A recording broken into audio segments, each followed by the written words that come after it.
à l'information de ce lundi 30 novembre 2020. Les titres avec Arnaud Béharel-Olcerber. Bonsoir Arnaud. Bonsoir Royan, bonsoir à tous. Dans l'actualité de ce début de semaine, les salariés de Duca en grève.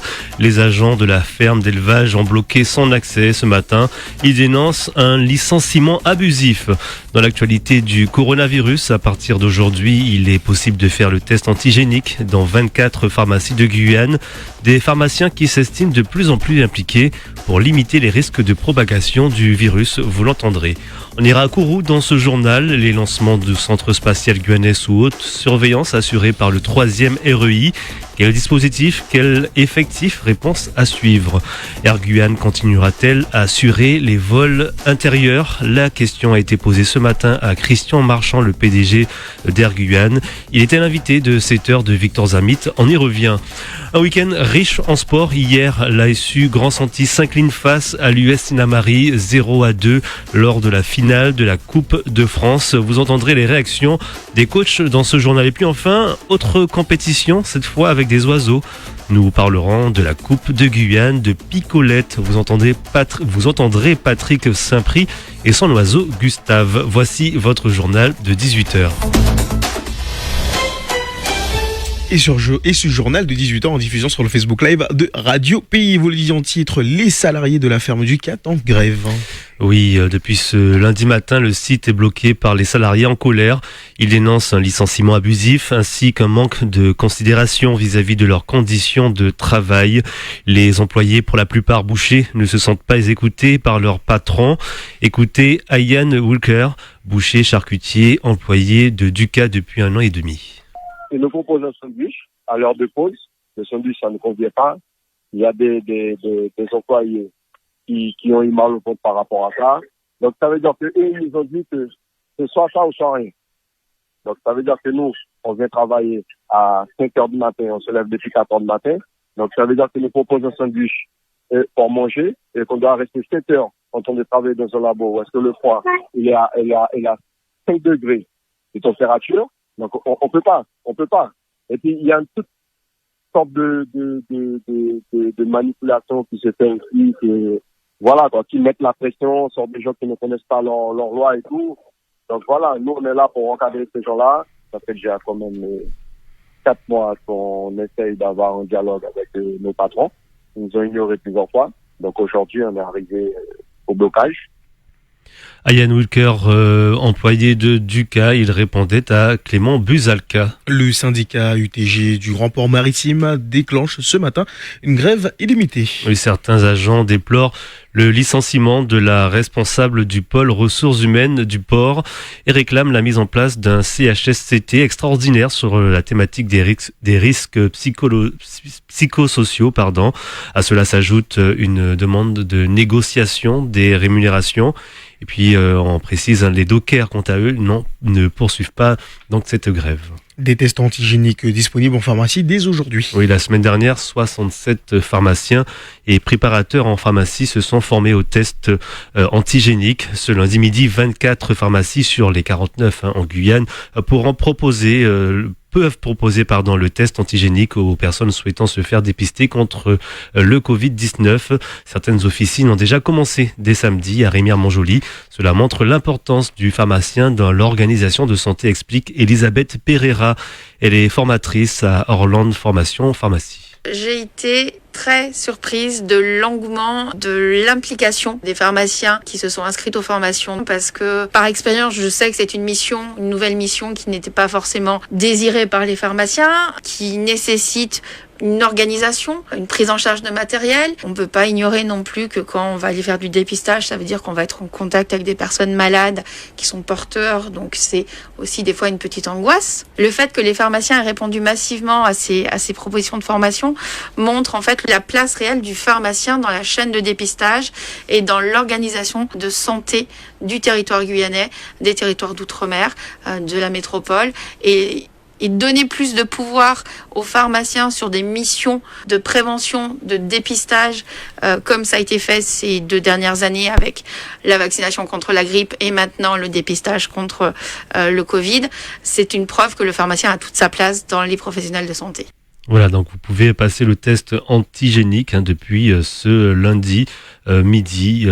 Donc dans pas toutes les pharmacies, mais en tout cas dans 24 pharmacies de Guyane. Et on fait justement le point épidémiologique.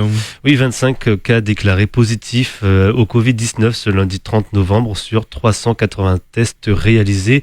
Dans le détail, 14 sur l'île de Cayenne, 4 cas à Kourou et 3 à Makouria ainsi que 2 à Maré-Passoula, 1 à Saint-Laurent et 1 cas en cours d'investigation. Au total, on compte 11 204 cas positifs depuis le début de l'épidémie. Du côté des hospitalisations, 14 patients sont hospitalisés et 1 patient en réanimation. Et puis enfin, on le rappelle, 70 personnes sont malheureusement décédées du Covid-19 en Guyane. Le décollage de la fusée Soyouz prévu hier a finalement été reporté.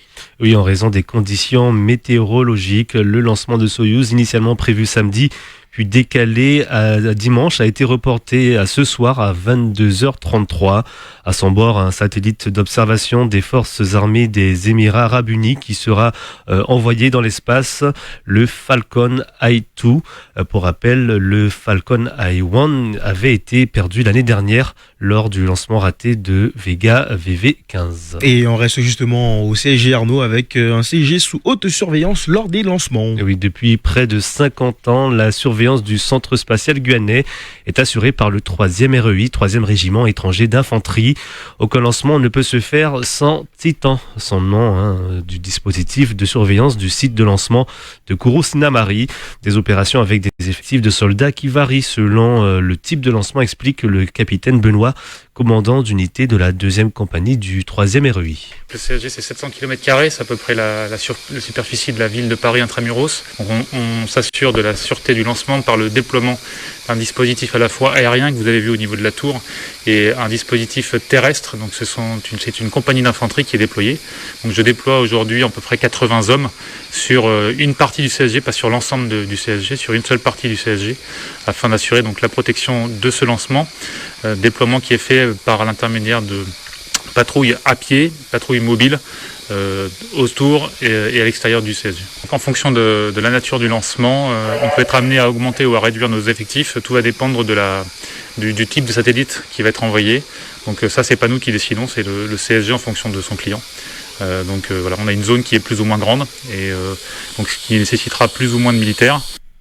Le capitaine Benoît, commandant d'unité de la 2e compagnie du 3e REI. Radio Pays, la suite du journal, Arnaud Béhari-Lolsirder. Et nous continuons ce journal avec une question. Est-ce que Air Guyane continuera d'assurer les vols intérieurs ? Oui, c'est la question que se posent actuellement les élus de la CTG. D'ici à ce que la réponse soit donnée, Air Guyane continue d'assurer les liaisons. Plusieurs autres compagnies auraient répondu à l'appel d'offres. Quoi qu'il arrive, il faudra, dans les années qui viennent, mieux adapter l'offre de la demande à la demande, a expliqué ce matin Christian Marchand, le PDG d'Air Guyane, dans l'invité du 7h. Entre 2009 et jusqu'à aujourd'hui, nous avons doublé le trafic, ce qui fait que la subvention aux passagers a doublé. Donc effectivement, ça peut devenir préoccupant quand on sait que si le trafic qui augmente à peu près de 3 à 5% par an continue à augmenter avec le boom démographique qu'on connaît actuellement et le développement, ça veut dire qu'à un moment donné, ça peut être insupportable pour les seules finances de la collectivité. Donc il faut bien aujourd'hui trouver un système équilibré qui reste incitatif, mais qui permette aussi aux gens de se déplacer. Donc là, on est en DSP. C'est vrai qu'il va falloir faire des efforts parce que ça veut dire que vous êtes sur des budgets contraints. Il va falloir mieux gérer vos charges, les contenir, mieux adapter l'offre à la demande. C'est-à-dire que avant il y avait du monde, vous transportez. Là, aujourd'hui, il faut vous tenir à ce qu'on vous a demandé. Si on vous a demandé de faire 5 vols, si le 6e n'est pas justifié, il va falloir le faire. Avant, nous nous collions à la réalité du marché, nous ajustions notre offre à la demande, mais nous répondions. C'est pour ça que le trafic a doublé. Donc aujourd'hui, nous passons dans un autre schéma. Il va falloir qu'on soit plus performant sur la gestion de nos coûts.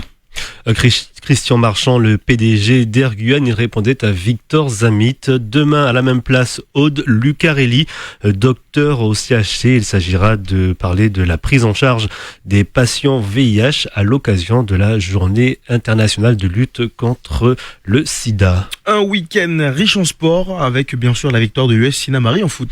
Oui, hier, l'ASU Grand Santi s'est incliné face à l'US Sinamari 0-2 lors de la finale de la Coupe de France au stade Edmar Lama. Écoutez la réaction d'Hector Portos, coach de l'ASU Grand Santi. Je pense qu'on a fait un bon entame de match et puis après, certainement, comme d'habitude, ils se croient déjà vainqueurs ou ils ont vu déjà la victoire et donc c'est parti un peu n'importe comment. On a essayé de redresser les choses, mais malheureusement, c'était déjà parti, c'était trop tard. Il y a une déconcentration totale par rapport, effectivement, je pense, ils ressentaient la victoire au bout, déjà parce que l'entame de match était bon, il y avait une espèce de domination qui s'était imposée, et puis après, voilà, on a perdu. On aurait pu être plus efficace, malheureusement, ça n'a pas été. C'est le football, comme je dis, tant que le ballon n'est pas au fond, on ne gagne pas. Et la Coupe de France est finie, on se concentre sur son championnat ? Absolument, on va se concentrer sur le championnat et la Coupe de Guyane. On verra bien. Et puis on écoute la réaction de Raymond Deschênes, le fruit d'un travail pour le coach de l'US Sinnamary. On a tout donné, on a essayé de jouer le match à fond. Après, voilà, ça a récolté, ça a porté ses fruits, donc on gagne la coupe. On s'est préparé, on s'est dit, voilà, il fallait jouer le coup à fond. Donc ça, c'était la dernière marche à gravir. Donc on a dû bosser à l'entraînement et voilà. Belle satisfaction. On a déjà le match face à la Guadeloupe en tête ? Non, pas du tout. Pas du tout. On va continuer à travailler et voir si on pourra encore augmenter notre niveau de jeu. Voilà la réaction donc de Raymond Deschênes, le coach de l'US Sinnamary. L'US Sinnamary qui devra rencontrer une équipe de Guadeloupe à suivre dans quelques instants toute l'actualité sportive avec José Blizès dans À toute vitesse. Et on va parler d'une autre compétition, une compétition de picolette. Et oui, dans la catégorie cage collée, là où deux oiseaux s'affrontent en duel chant, contrairement à la catégorie chant libre où ils passent un par un. Hier, les 59 inscrits se sont affrontés toute la journée dans la cour de l'école Henri Agarante, cité Châtenay. Le concours a vu la victoire du picolette Gustave et de son éleveur-entraîneur Patrice Saint-Prix, venu de Saint-Laurent-du-Maroni. L'oiseau a déjà gagné des compétitions. Pour le propriétaire, ce n'est pas une surprise. La contrepartie, c'est de choyer ce petit combattant. J'étais plutôt un peu sûr de moi, parce que j'ai pu prendre la Coupe de Littoral. Maintenant, j'ai pris la Coupe de Guyane. J'étais un peu sûr de moi. Je suis content. Comme il rentre, peut-être qu'il aura un petit cadeau. Surtout que la cage soit propre, avoir le manger et puis l'eau changer tous les jours. Et quelques vitamines pour le mettre en condition.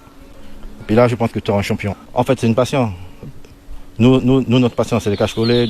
Peut-être d'autres collègues, c'est le champ long. Chacun a sa passion.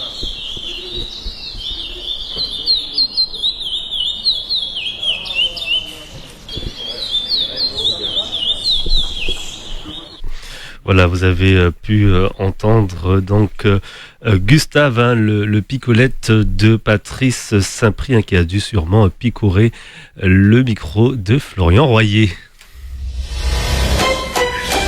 Merci beaucoup Arnaud Béaril-Alcerder, un concours de picolette. Ça fait longtemps que j'ai pas entendu parler de ça, en tout cas.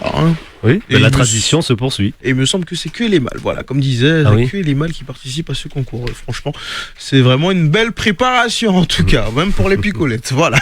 Et c'est du sport à ce niveau-là. Voilà. Allez. Merci beaucoup Arnaud Béaril-Alcerder. Le prochain point d'information, ça sera demain dans la matinale avec Victor Zamit dès 5h. Quant à vous, on vous retrouve demain à 18h. Merci, une très belle soirée à notre écoute sur Radio Pays.